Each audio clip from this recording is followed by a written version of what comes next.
In the 44th chapter, where the Almighty says in the very first verse, "Yet now hear, O Jacob my servant, and Israel whom I have chosen. Thus said Yahweh that made thee," talking about Israel, "I formed thee from the womb, which will help thee. Fear not, O Jacob my servant, and thou Jezreel whom I have chosen. For I will pour water upon him that is thirsty, and floods upon the dry ground. I will pour my spirit upon thy seed, and my blessings upon thy offspring." So we find out here again the Almighty is talking about Israel. Many of the people in our listening audience that are familiar with the book of Isaiah, the 53rd chapter, they will say, "Well, Brother Elisha, how could the Almighty be talking about an individual here when the Almighty speaks of his servant? Is Israel to die for the sins of the world?" And the answer to that is absolutely no. The Almighty does not require the righteous to die for the sins of the wicked. That is not common, and it is not with the Almighty to do something so wicked as to punish the righteous for the sins of the wicked. These are not the ways of the Almighty. We know this to be true by referring you to a commandment in the book of Deuteronomy, the 24th division. According to Deuteronomy, the 24th division, if we read the 16th verse, it reads as follows: "The fathers should not be put to death for the children, neither shall the children be put to death for the fathers. Every man shall be put to death for his own sin." The Almighty gives a commandment. He established a law which became a precept and testimony to all of Israel, that every man is responsible for his or her own actions. Not like Christianity would want you to think, that you were all irresponsible beings, and that what you do, someone else has already paid the price for your sins. And if you think and use your common sense for a minute, you will know that that don't even sound right. That's like me, for instance, sending you to the grocery store, telling you that, listen, get all the groceries you want. And when you go to the cashier, tell him that I've already paid for your groceries. I have paid the price for your groceries. Well, if that was true, then you would be able to go to the grocery store, get all the groceries that you wanted. And when you get ready to leave, the cashier would not charge you 1 cent. And why wouldn't you? Why wouldn't he? The reason being is because I paid the price for your groceries. Likewise, if the Christ of the New Testament paid the price for your sins as you have been taught, that means that you don't have a price to pay. Just if I paid the price for your groceries. If he paid the price for your sins, and if he had already died for you and spilled his blood to pay the price for your sins, then surely you would not be responsible for any of your actions. And you would be a very irresponsible person, because you would know that you could do what you wanted to do, and as long as you believed in him, you would not have to pay a price for your sins.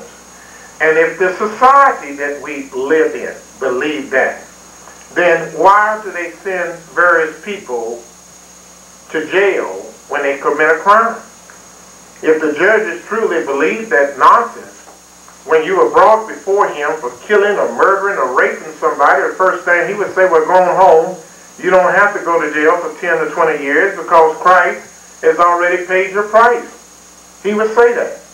The jurors that are sitting to judge you, that are mostly Christians, would say, well, I can't judge him. We have to turn him loose because he has already paid the price for your sins. This is what you would hear if truly you were living in a society that mindless individuals were under the erroneous opinion that you had paid or someone else had paid the price for your sins.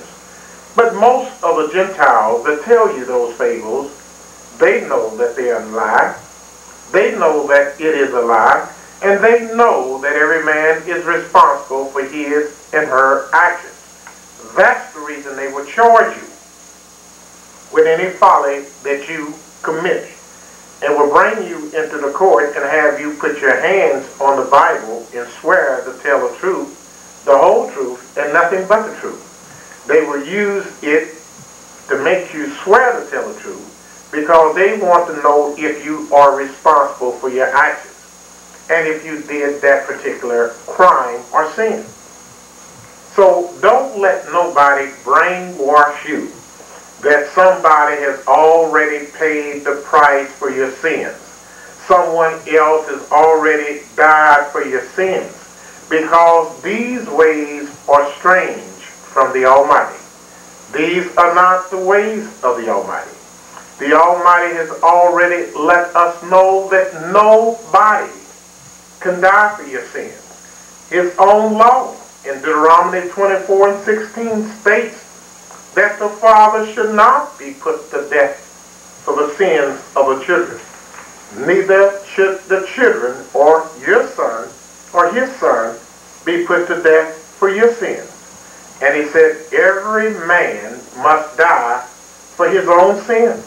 Every man. We even find in the book of Exodus, the 32nd chapter, how Moses attempted to intervene and make an atonement for the sins of the people. We see what the Almighty said unto Moses in the book of Exodus, the 33rd chapter, or the 32nd chapter rather. We will start at the verse 30. It reads, And it came to pass on the morrow that Moses said unto the people, Ye have sinned a great sin, and now I will go up unto Yahweh.